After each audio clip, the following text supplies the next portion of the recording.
Okay, we have been doing some smaller numbers as far as putting fractions into simplest form. Sometimes you get big giant numbers like this. So I just grabbed a number. I did 72/96. Now I've been saying that you want to find the greatest common factor, but I'm going to be really honest, I don't feel like listing all the factors of 72 and 96. So this is when I use my factor rules, where I'm like, okay, I know that these are both even numbers. Even numbers, you can divide them by 2. So if I'm going to divide 72 in half, how many 2's go into 7? 3. How many 2's go into 12? 6. Okay, so I can get 36. And then how many, I know 2 goes into this one as well.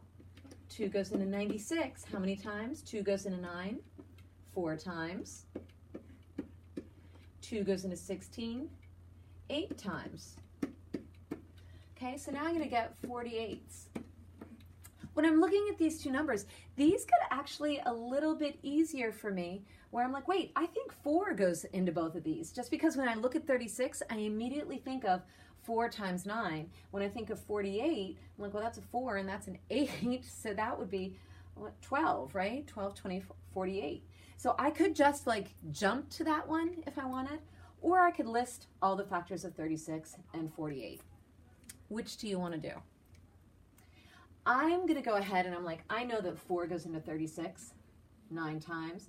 I know 4 goes into 48 12 times. So now I'm down to 9/12. That's something that I can go ahead and list all the factors of. 1 and 9, 2, no, 3, yep, 3 times 3, so I'm done. 12, 1 and 12, 2 and 6, 3 and 4, and then I'm done. So now let's look at our greatest common factors. The factors we have in common are 1, 3, and that's it.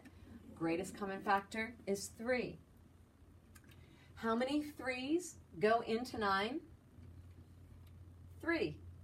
How many 3's go into 12? 4. 3/4. I'm down to a benchmark fraction. Now maybe when you were looking at that, you're like, well, Mrs. Herneisen, you remembered that how many times 4 goes in, but I wouldn't. That's fine. Let's just start listing our factors here. 1 and 36. 2 and let's see, 15 would be 30. 16, 32, 18. See, 3 times 12 equals 96. We'll go 4 and 9. Oops, I need to fit another one in. No 5's. 6 fits in there. Now let's go 48. 1 and 48. 2 and 24. I remember that because 24 hours in a day. 3. Does 3 go in there? I think 16 times. Let me check that out. That's when long division does come in handy. Well, it does go in 16 times. I did remember that correctly. So I've got 16. 4 times 12 equals 48. 5, no. 6. I think that's 6 times 8. And no 7. So when we look, we're like, what is the greatest common factor? Well, let's look at our common factors. 1's in both, 2's in both, 3's in both, 4, look, we both have 6's, we both have 12's.